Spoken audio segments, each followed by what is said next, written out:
Hello, everyone. Welcome to another episode of Teamwork a Better Way. I'm Christian Napier, joined as always by my incomparable host, co-host, host, Spencer Horn. Spencer, how are you doing?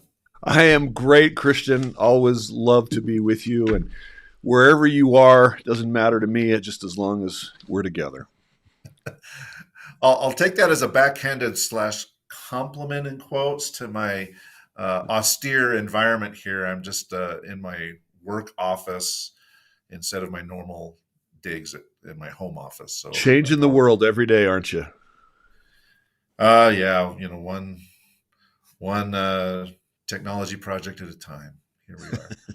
Exactly. Well, all right. It's beautiful spring weather. A little bit chilly yesterday, but we've got an amazing guest that's going to lift our spirits just like this spring weather is doing. Spencer, why don't you go ahead and introduce her to our viewers? Yeah, absolutely. I'm going to bring Heather Jo Kennedy on with us. And she is a certified professional coach, two-time author, and inspirational speaker. Heather was titled after graduating. Actually, she graduated cum laude. Do you say laude or just laud, Christian? What do you Laud. think? I guess laud. I'm going to go with whatever Heather says. Yeah, it's it's Stick with it's me, it's Christian. Good choice. Yeah, cum laude from Utah State University. And she's built multiple businesses which continue to operate along Utah's Wasatch Front. We were just talking about some of those. If you're listening and you're from the Wasatch Front and you like good barbecue, go check out Red Beard Barbecue. And I remember being at a Christmas party one time, and Heather Jo, and I actually didn't know that she had catered the event. And she says, "You got to try this sauce; it'll change your life." And I'm like, all right, I'm ready to change my life. And it was absolutely amazing. So she's a great entrepreneur. And she's grown up under the influence of America's Team. Now, we have people that are listening all over the world. So forgive us if you don't know what America's Team is. That's the Dallas Cowboys. It's a football team. We'll explain a little bit about that. Heather became passionate about teamwork and productivity. She uses her science of making an impact to help individuals and teams of all industries achieve their highest levels of cohesion and performance. Heather is an advocate for collaboration and believes it doesn't take a village, it takes a team, which I'm excited to hear about because we've always heard it takes a village. So today, basically, we're going to talk about the science of making an impact, and personal productivity meets cohesion. So my first question to you, Heather, you talk about the science of making an impact. Tell us, what does that mean to you, and where did that come from? How did your background in business and coaching really lead you to this? I love to identify starters. That's what my new book is called, is for starters. And starters are people who know how to make a real impact. And there are so many principles of productivity that we tend to overlook that are simple, they're basic. That's why they get overlooked. But making an impact is really about honing in on those principles and understanding that really making the most of yourself is just the means to a bigger end in making an impact for the world around you. So you talk about starters. I mean, talk about what does that mean, and who are some starters that you've had in your life? In my life, starters. That's a great question because I always just consider myself the starter. You are a starter, but it started somewhere, right? It started somewhere. I think we're going to my background, my history. So let me answer that question. Growing up under the spotlight and the shadows of America's Team, the Dallas Cowboys, my dad was a starter on that team and definitely a starter and influencer in my life. So I was a little girl when he played for the Dallas Cowboys. He was the quarterback, so kind of the face of America's Team for a long time. And so he taught me, a lot of these principles that I have that I've definitely learned from him. He's had a huge impact on my life. Well, we could probably spend a lot of time diving into that. Although I will readily admit, I'm from the Bay Area. I'm a lifelong 49ers fan. So But Me too. You couldn't say that before we I started, I Kristen? will admit Cowboys are America's team. I will admit that, uh, and lots to learn there. I want to go into this collaboration to cohesion thing. You know, what does that mean? You know, because we talk about collaboration a lot in teamwork. So teams need to collaborate. Uh, Hmm. this word collaboration has permeated the corporate world for a while now, right? But you talk about cohesion. So, what is the difference between collaboration and cohesion? And how can teams evolve from this concept of collaboration to one of team cohesion? Right. I feel like it's really about understanding the different roles, and there has to be one objective, and everyone has to be on board with that one objective. So my platform is understanding the roles, and Spencer alluded to the village and how I don't believe it takes a village. I don't trust the village. I love that sentiment, but really it takes a team. And my three roles, the three roles that I identify are coaches, teammates, and fans. That's really all it takes to have a great team. And so when you understand those individual roles and what is involved, what are the characteristics of those roles, that's how you are able to take that goal and cohesively achieve it together. So what? Hold on. It takes. I get coaches. I get Hmm. teammates. Talk Hmm. to us about fans, though. How does that work in team cohesion? Because there's a lot of fans that, if they have a chance, might be heckling, which could be good. But Those tell us. aren't right. Those aren't fans. They don't qualify. That's not one of the characteristics of fans. You're talking Ah, about critics. Critics is another relationship worth mentioning. It's another role, and you can control neither critics nor fans, right? We can control who we allow to coach us. We can control who we allow to be on our team to really influence us personally. We can't control who criticizes us or who hypes us. And I have had some pushback, so I'm glad you brought this up, Spencer, about do we really need fans? Do we really need them on our team? That's debatable. But whether or not they make a difference is irrefutable. so I mean, what is the pushback that you're hearing? Because I feel like now that you're actually talking about it, fans can really help create meaning and a cause and purpose for the energy that we expend, because it's like, okay, I'm getting feedback. There's this feedback loop that I'm doing something good or I'm not doing something good. It's like, hey, you got to step it up a little bit, because even fans can be like, come on guys, you got more, right? I mean, I feel Hmm. like that can create some energy. Hmm. And we do things for fans that we wouldn't for anyone else. We perform for our fans. There's too much data behind that. And the difference there's a lot of data behind the difference they make. One example I like to give is Christopher Little. Either of you familiar with Christopher Little?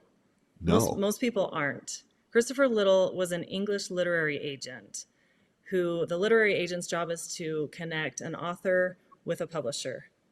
And this young author, never been published before, brought him a manuscript. And he loved it. He fell in love with it. He pitched it to all his publishers. They all rejected it immediately. So he sent it to all the publishers he didn't know. They all rejected it. But he really believed in this author and this book. He kept pushing. And finally, he got someone who was willing to publish it for meager compensation. That author, J.K. Rowling. The book, Harry Potter. So the point is not that Christopher Little became a millionaire by being a fan, but that J.K. Rowling became a billionaire from having one. Fans make a difference. Yeah, I mean, I'm so glad you brought it up, because I was going to ask you that. How do you make that switch from fans in sports to fans in business? And I think that's actually a great illustration. I want to go to coaches and players, if I could, for a moment. Hold on, we have one question Oh, from Jeff, and Heather knows Jeff, right? Jeff, thanks for I do know listening. Jeff. Hi, Jeff. So he has a question here. It says, raving fans, would they be customers? Customers in business. Sure, they totally could be. I mean, some of our best fans are just the loyal customers. And And I think they're customers that buy your product at full price behind your back. They're not seeking compensation or anything. They know your value, they appreciate it, and they continue to return faithfully. All right, Jeff, thank you for chiming in. Now back to my question here. All right, Heather, coaches and players. There's been a long-standing conversation in sport about who's more important, the coaches or the players, right? So, uh, in evaluating the famous coaches, of course, for the Cowboys, you had two very famous coaches in Tom Landry and then Jimmy Johnson, who Hmm. both led their teams to Super Bowls, but also had star players, whether it was Roger Staubach or Danny White or Troy Aikman in the Jimmy Johnson years of the Cowboys, and so I'm curious when it comes to the work that you've done and the research that you've looked into. Uh, who matters most? Is it the coaches, the players, or is it both? It depends on your objective at that moment. They're both critical. You won't find a successful person that doesn't have both, absolutely. But it depends on your position at the time, what you're trying to achieve at the time. Examples, I guess, if you are seeking direction, if you're not sure how to make a plan to meet your goal, you need a coach. And that's business, life, I mean, across the board. Teammates, it's really more about their proximity. That's where they make the most impact, is because they have the best perspective. So if you know your goal, if you have a plan, but you're struggling to implement, that's where you need teammates. So it's really just about your positioning, where you're at on this path towards an objective, whether you need more of a coach or a teammate at that time. But you need both. Can I dig into this a little bit deeper here with you, Heather? So, Yeah. uh, yes, great coaches need great players, and great players need great coaches. Uh, but it doesn't work unless the coaches can get the players, particularly the starters, the stars of the team, to buy in, right? So, in your experience, you've set up multiple businesses, you're very successful. How do you get the key folks on your team, the players, these key, especially the starters, how do you get Mhm. those people to buy into what you're trying to sell? I'm not saying as customers, but buy into your vision. Right. You have to align. I mean, you could have the greatest coach in the world, and that's only part of the equation, right? You cannot be getting anything out of that coach, because we as individuals, we need to have these certain qualities in order to maximize what the coach is trying to offer. I think the two most important ones are going to be humility and willingness. I think those are the first two things that you're going to look for in a starter that you want to be on your team. I have a Tom Landry story. If you want to hear it, we want to hear a Tom Landry story. My dad tells this one a lot. I'd love He it. talked he talked about critical mass. My dad went into his office, and they were just having this interview and talking about leadership. And so Tom Landry draws this circle on a piece of paper and draws all these particles, all these little dots on this circle. And he's talking about how to align the team and how he chooses these leaders. So he says he chooses the players that have the same vision. They have the same goal that he has, and then he chooses them to be his captains. And my dad was like, "Wait a second. No, the players are the ones who vote on the captains. You don't control that." And and so he was a little bit confused, because Tom Landry just told him, "I choose the leaders. I see who has my same vision." And so my dad said, well, we're the ones that choose the leaders. And he said, "Yeah, but who counts the votes?" But this is so important. I mean, you just mentioned this idea of critical mass. And in this scenario, it's about alignment. And I mean, if you've got people going off in all different directions, you're not going to create. I mean, think of a battle. I mean, what's critical mass? It's being able to penetrate the enemy's lines. It's about being able to defeat the competitor. It's about being able to achieve your goal, and to do that, you need to get people working together to create synergy, which I'm sure we'll talk about, to be able to get the sum of the parts. Is not just, you've got to get everybody working together to be greater than the sum of the parts. So I love that idea that sometimes you've got to say, all right, I've got the vision, I've got the direction. Either you like this team or you don't. Go play for the Houston Oilers. Yeah. By the way, I invited a lot of people from Texas to listen today. I Oh, don't know. good. Um, Good. You're dating but yourself here, Spencer. The Houston Oilers. well, I mean, they The were Texans. the Back the in Houston the Earl Oilers. Campbell days here. That was back then. That was back then. Yeah. I'm thinking about that. So here's I Kevin know. joining us. We're so glad you're listening again. That yes, we appreciate you coming back, Kevin, and listening about finding trajectory. Okay, I have a question maybe on a little different topic. You talk about flipping traditional productivity advice on its head. Can you? What is this concept of personal teams, and how does that reframe how you get things done? I categorize people. That sounds really judgy. But when it comes to who I'm going to allow influence me, we've never had more noise, more potential influencers than we do today, and we'll have more tomorrow. So we have to learn how to who we're giving airtime to and how to filter that, because we can't listen to everyone. So it's a main point of productivity that we really analyze who is on our personal team and who we're allowing to influence us.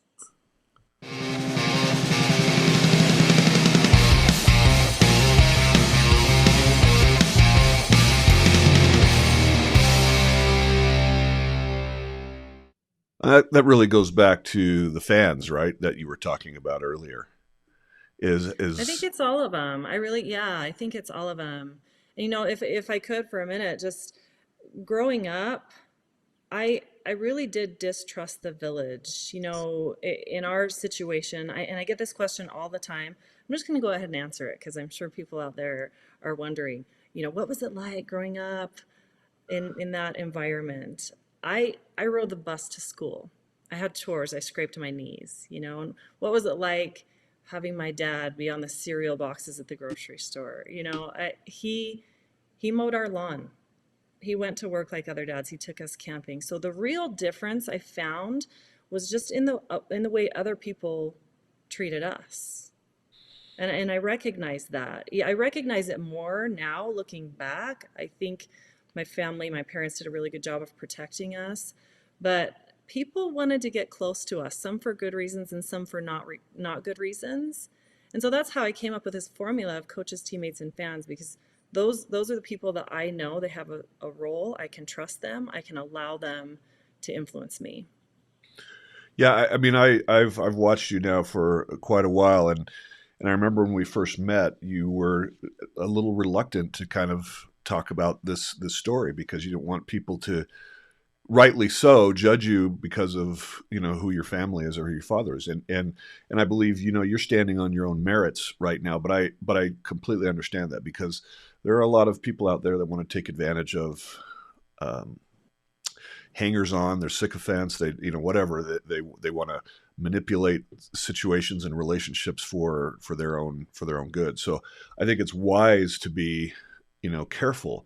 And so I understand that's really where this idea is. It takes a team and not a village, because there can be some, sorry to say, village idiots, right? Yeah. Yep. I want to come back to the concept of humility. You just illustrated it in the story. Like, hey, I was just like any other child going to school. I did chores. My dad was famous and mowed the lawn. right? And I come back to it because when it comes to the highest performing teams, uh, you've got people on there with egos.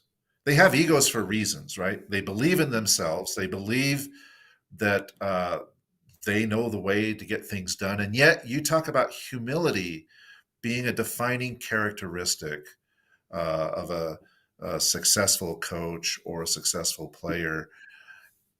In the work that you've done coaching people, throughout your career, um, how is humility something that just it's just part of their innate character, or is this something that can be learned? Uh, if I want to be a successful person, can I learn this humility thing, you know, or is it I'm just the guy mowing my lawn, and that's how I think of myself. To explain this concept of humility in a world where ego is a matter of life. Right, right. Hype is so big, and we think it matters so much more than it does.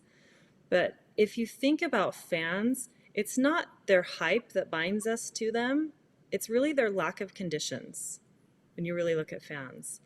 And humility, you asked, can it be taught? Can it be learned? I absolutely think it can. I really do. I think that that's the point. I mean, I hope that we can learn humility. Sometimes it's a very tough lesson to learn though. So you might as well just try and come by it naturally before you have to be taught humility.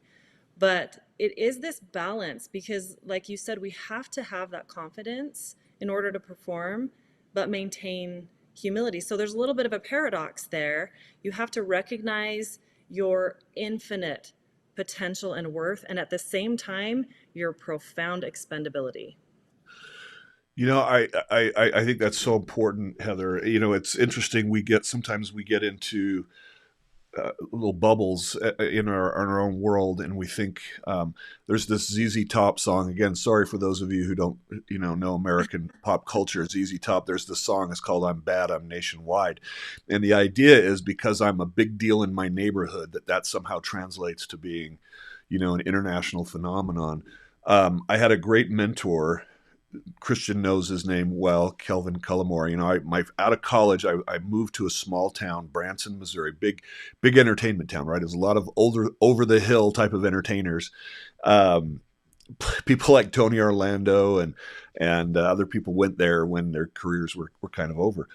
But it was easy to be in a position of supposedly the spotlight, and he just said, "Listen, don't be a big fish in a small pond." I mean, sometimes it's nice to have coaches remind you about what your place really is and how, because you're right, the world will teach you humility sometimes if you attack it with hubris, because you're going to make mistakes based on what you think is right. But it's so nice to have someone that can remind you and help you. So who did that for you, or did that ever need to happen for you? Who made me humble? No, I mean, who helped you to learn that principle? Oh, my family, my parents. I think we just inadvertently learned it by watching my dad mow the lawn and recognizing that he could have acted much differently. Yeah. In public when we'd go out and seeing the way that he was able to handle that fandom and turn it around and make things more about them. I've been very perceptive in watching people in that role. I mean, we've been able to brush shoulders with a lot of celebrities, and some of them, they make it all about themselves, and others make it all about the fan or whoever it is they're talking to. And there's such a different dynamic. There's such a different vibe depending on how you handle that situation. And really, the whole objective of us maximizing our own potential is to give. That's another one of my principles of productivity. You won't find successful, a successful or impactful person who doesn't really know how to give. So talk a little bit more about that. You talk about on teams, cohesion. We've been talking about that matters, and so we've been talking about the dynamics of the people that make it about them. We often think that that's about charisma, right? People who have this persona and this charisma. I don't know that that's true, but you talk about cohesion being more important than charisma. I think that takes a humility as well, doesn't it? If you're a team For leader. sure. For sure. And, we hear this, people won't remember what you say, but how you made them feel. I mean, that's all the data that you need. That's all the proof that you need. It's not about your charisma. It's about how you make people feel and connect. Yeah, and that's I think one of the big problems on teams. I'd love for you to share if you've seen that with any of your clients, where we've talked about being a big shot. Um, that's something my Oma used to always say, Mr. Big Shots. She was German. Are you a Mr. Big Shots? But you would be this, I see project managers. There's a lot of them listening from all over the world. They're wonderful people that make the world run and get things done. But there's an organization of project managers that many of these people who have never really been in a leadership role all of a sudden get into board leadership positions, executive positions, and they don't know how to make it about the volunteers. They feel like now it's about me. I'm the president or I'm the vice president, and I need to wield some authority. I need to get people to do what I say instead of really working on influencing. What have you seen? I've seen that that synergy happens when the president or the leader decides that he is the servant, that he serves the team and the objective before himself. That's when you see the most progress and the most development in a company or any organization, is when the leader takes a more of a serving attitude or mindset.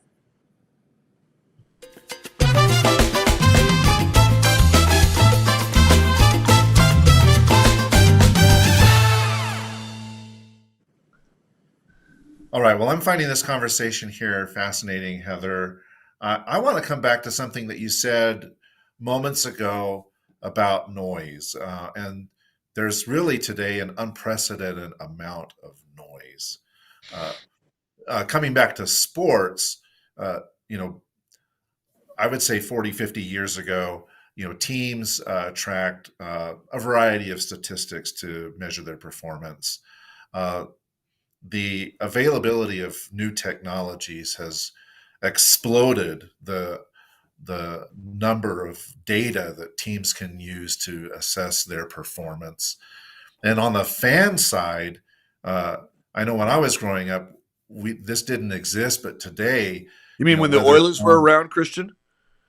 yeah, I know. I'm dating myself or aging myself here, but in today's world, fans can get together on X or on Reddit or any of these platforms, and they can have conversations amongst themselves while their teams are playing. And if you observe these conversations, you can see the wild mood swings that happen uh, amongst fans between quarters, or one play at the end, and it's perhaps a testament to this turbulent world that we live in, that we just get you know we just go from one extreme to another in a matter of 30 seconds or a minute, or so on and so forth. And so I'm curious, when it comes to the work that you do with your clients, how you get them to make sense of all of this, because there is so much data out there, and there the ways that we're connected to each other have expanded exponentially due to technology. How can people maintain a sense of perspective in a world where there is so much noise? I think a lot of that really starts with knowing who you are and knowing what you're looking for. I mean, you have to have a purpose. Simon Sinek said it best, right? Start with why. That has to be your foundation, is understanding what your purpose is, and then operating from that platform, taking total control of what you let in your head. I mean, the noise is everywhere. And, I've got 4 kids, and so they're listening to podcasts and telling me about it. And it scares me a little bit because I don't know that I've taught them enough how to vet their sources. And that's key number one is make sure your sources are well informed and data driven. And then you're in total control. Recognize that you're in total control of what you consume informationally. That only consume what supports your goal and your purpose. Yeah, David O. McKay, some of you listening may have heard of him. He said, "Your thoughts are the architects of your destiny." And those thoughts are heavily influenced by what we listen to, by what we read, by those sources of information we allow into our head, is what I heard you say. Yeah, for sure. How do you, Heather, address, you are, I mean, just let me just put the picture together. So you've written 2 books. One's just ready to come out. You co-authored one with your dad. You go on the road with him, talking to audiences all over the country. You're the mother of 4 children. Wife of your husband and business partner with him. I mean, you're also a member of National Speakers Association, of which you are very actively and appreciatively so an important part of that association.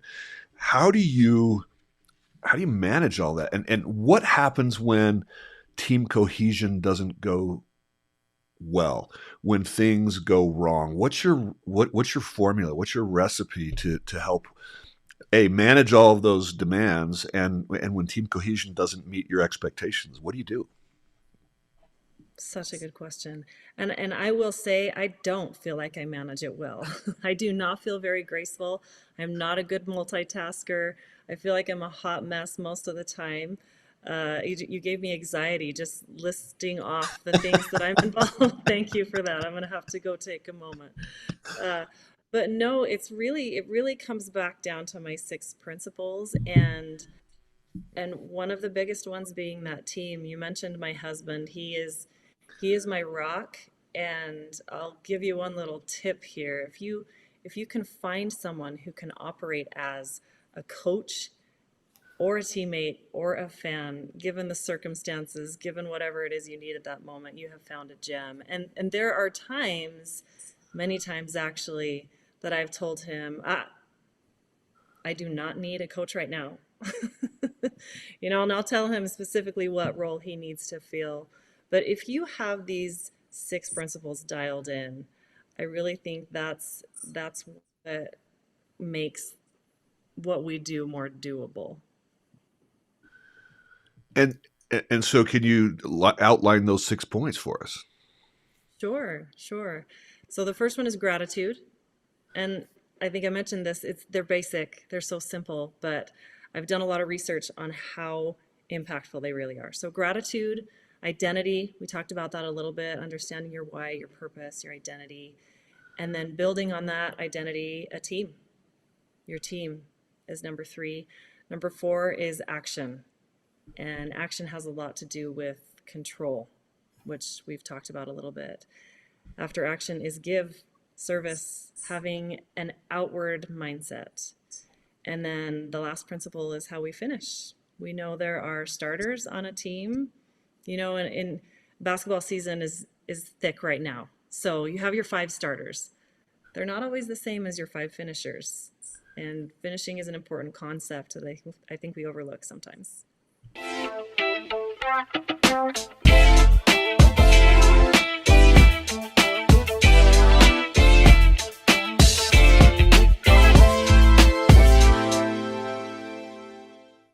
We've got somebody that chiming in as well, Heather. Lydia has a comment. Hey, good to see Oh, you, Lydia. She's talking about your husband, coach, teammate, fan, wrapped up into one amazing person. That's so awesome that you have that. Uh, Coming back to coaches, fans, teammates, uh, beyond coach. Coaches, fans, teammates. I come from an event organizing background, right? So I've spent 25 years organizing events, and you know, for sport to happen, you know, there are a lot of other people that play roles aside from coaches, fans, and teammates. So you've got the all of the ownership and the administration of teams, and you've got broadcast and media and marketing partners and sponsors and things like that. And so there's and ticketing companies and so on and so forth. So there's a lot of infrastructure that kind of Ticket operates takers. around, right, around those. So you know, do you have any thoughts about that infrastructure and how that infrastructure that's there to enable the team to perform at its very best on the field of play, when it's game time, uh, how that organizational infrastructure could potentially play a role in here as well? Uh, the team has five starters like the basketball team, and they've got a number of coaches. But there may be hundreds of people that work in the organization, of the team as well, that all help that perform, as well as these varieties of stakeholders, like I mentioned, from the marketing partners to broadcast and press and so on and so forth. So, what role? Maybe I'm asking this selfishly because I've been on that side. It's nobody ever sees us folks, so Christian wants a we're on little that love side. here from behind the scenes. Yes, So you so do. so you know, where do we fit into this grand scheme of things? Yes, the people in the shadows, right? I like to call them. And it's really about just buying into that brand, that purpose. When I go to, it used to be Texas Stadium where my dad played, but now they play in AT&T, and T, and we go every couple years to one of the games, and it's so clear that everyone with a lanyard in that building has bought into the brand and they're proud to wear it. And I think that speaks a lot to their purpose and their branding. They make sure that every person that is an employee or involved in that organization at all really buys into that team brand. Yeah. Listen, we've got some more comments. Here's Kevin. He's talking about love the six elements. Wholeheartedly agree. I use them with great success. I'm often asked how I get so many good things done in my professional and volunteer life. And I'm going to be the first reader of the book as one of my 50 each year. Good job, Kevin. So yeah, for starters, Well, get that book for starters. So let's talk about productivity for a minute, since Kevin brings that back up. I know I gave you anxiety a minute ago because of everything that's going on in your life. You know what? So let's kind of go into the theme of mindset growth and performance. You're obviously a high performer because you're doing all these things. You're even coaching me and encouraging me to finish my book, which I appreciate. I know. Yeah. I know. I'm on your back. I'll stay on your back till it gets done. Right. Well, thank you. What daily habits? I mean, what do you do to basically keep yourself personally aligned? You talked about the importance of alignment in your family, with your team, and to keep yourself energized. Well, like I said, it's not graceful. But I do have some habits, and I honestly believe, and maybe I'll get some pushback on this. I believe that beginning and ending every day with gratitude is one of the most productive things you can do. It clarifies your purpose. It absolutely does.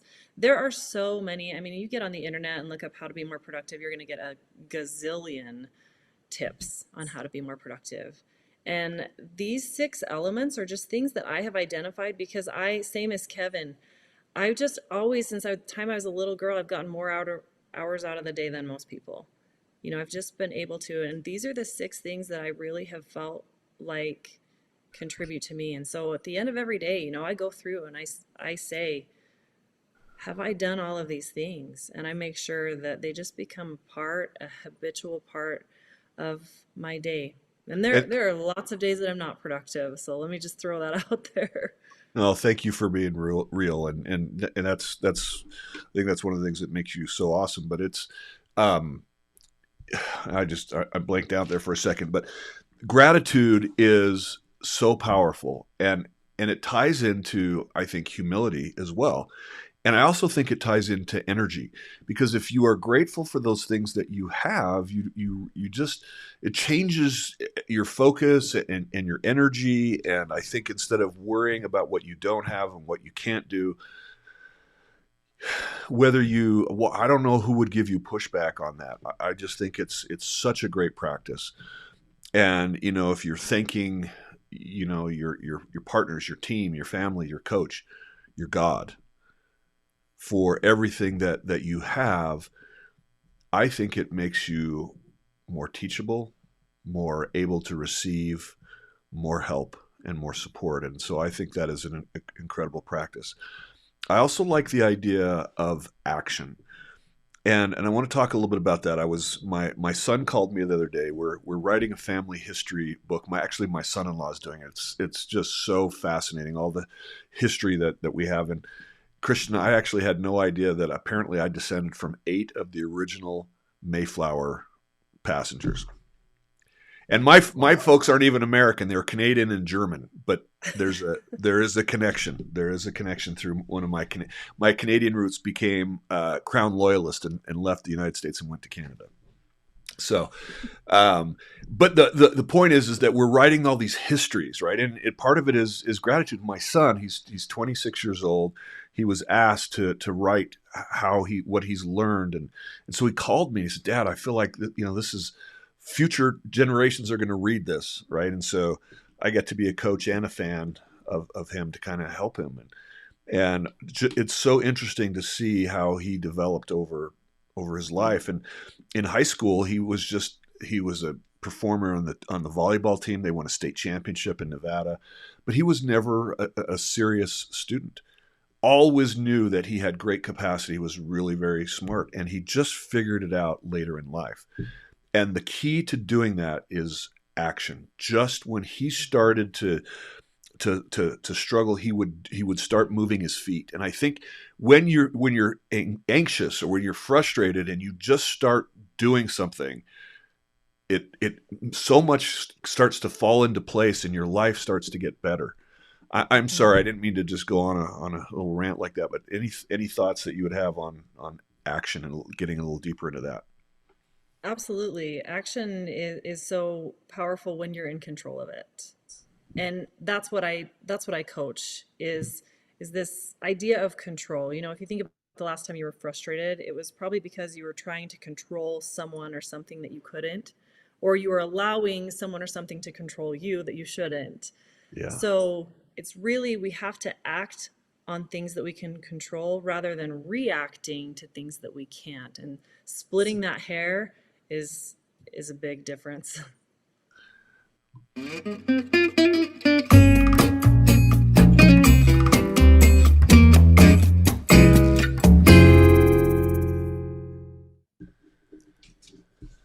Uh, this conversation's gone on for almost 45 minutes. Time flies when we're having fun. Uh, but before we wrap this up, I wanted to ask you, coming back to your 6 principles, uh, sometimes when we talk about those types of things, oh, I have these principles in my life, we can think about them as individual things or maybe in silos. But it seems to me that they're not mutually exclusive, but they're mutually reinforcing, right? Like you can't have gratitude really if you don't. I mean, sincere gratitude is aligned with action and service and some of these other pillars that you're talking about. So I'm curious to hear from your perspective how these 6 pillars complement and reinforce each other in your own life, and how you can help others uh, tap into the power of these principles really working in a synergistic way. Yeah, I love that you brought that up because they really are. I mean, in my book, it's everything's written linear. That's the only way to write a book is from the first page to the end page, but I do make the point that it's very cyclical and they are all interconnected and complementary of one another. I'm actually leading this cohort of young adults who are going through this program called For Starters. And so I'm teaching them how to implement these 6 principles. And if they get stuck on one, it's fine. Let's just move to the next one. Let's focus on something that's going to be a little bit easier for you, because they really will all play together and complement and build off of one another. There's no hierarchy, there's no steps really. They're just, let's work on what we can and what we need to at the moment. Well, that was actually going to be my next question: is what's something you can do, a simple action Sorry, to I stole your thunder there, be a Spencer. starter? No. She actually answered it in her response to your question. So Wow. that was no apologies there whatsoever. Well, we've got so many more. Actually, I'm being asked again online. When is your book coming out, and what is the title of it? June 1st, For Starters. The subtitle is 6 Principles of Productivity You're Overlooking, but For Starters is the title. Well, Christian, I have a lightning round. Unless you have other questions. Oh, let's get to the lightning round right now. Let's do it. Okay, are you ready for this, Heather? I don't even know what this means. So yeah, whatever. Let's go, Spencer. I'm just going to ask you a bunch of questions. You just want really quick answers. No. One word you'd use to describe a high impact team. Cohesive. Your go-to ritual for starting the day strong. You've already given that. Gratitude. Yeah, that's Yes, right. that's easy. A trait you'd rather have on your team. Grit Humility. or charisma? Oh, sorry. You gave me a B. Okay, grit or charisma? Yeah. Oh, 100% grit. And why? All I can think of right now is John Wayne. You got to watch that movie, True Grit. Grit will persevere. Grit trumps charisma. Are you kidding me? Yeah, Agreed. it's more grounded. What's something people think builds productivity but doesn't? This is supposed to be lightning response. I got to think about that. What's something that builds? That people think creates productivity but doesn't. Oh, a full calendar. Busyness. Ah, very good. What's more powerful in a team? Energy or experience? Energy. A non-negotiable in your personal productivity system.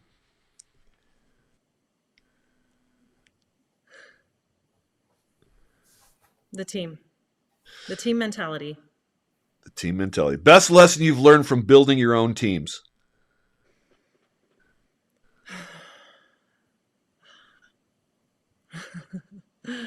I don't like lightning rounds.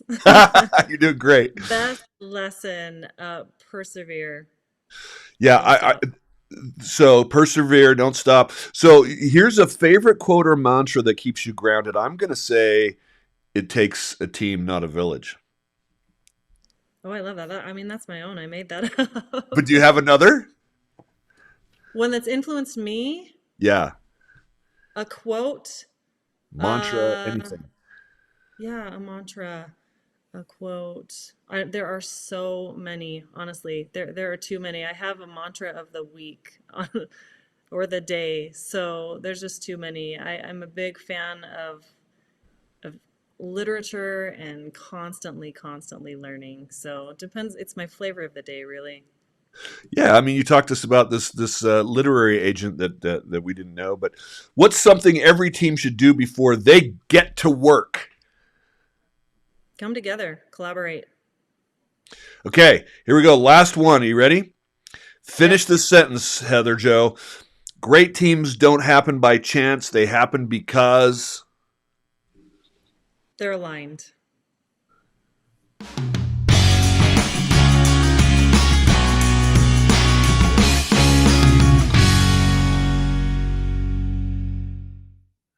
Well, Heather, we appreciate you being a good sport and persevering through that lightning round.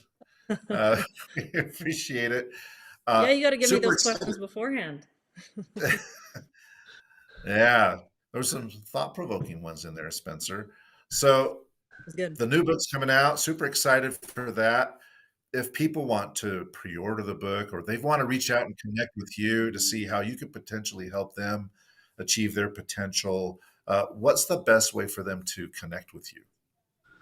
My website, hjkennedy.com. I'm on LinkedIn, Facebook. I'm on all of them, but not well. Okay, well, Social so media. Heather Joe, you need to connect with Kevin because he wants to connect with you. He calls you a kindred spirit. He's a great guy. He's Awesome. coming from Texas, I believe. Is that right, Kevin? I can't remember. I think Yay. you are. So, but The yes, motherland. the mother. Okay, so it was just to make sure I got it correctly, hjkennedy.com. Is that what the website was? So we'll Yes, make sir. sure to put those links in the show notes as well for folks. And Spencer, you've been helping teams become or helping organizations build high performing teams for decades. If people want to learn more about how you could help them, what's the best way for them to do so? You know what? Just reach out to me on LinkedIn, and then we can do the rest from there. Heather, what you do is so needed right now because teams people are struggling. In my experience, teams are struggling to perform at a high level, and only 10 to 12% are high performing. And I think if they really follow your goals, basically your 6 steps, that those things will really help. And so I'm really excited to get your book for starters, and I'm so grateful that you came on our show, Heather. And thank you for letting me put you on the spot with the lightning round. You did great, by the way. Oh, Thank you. thank you for having me. It's been a pleasure.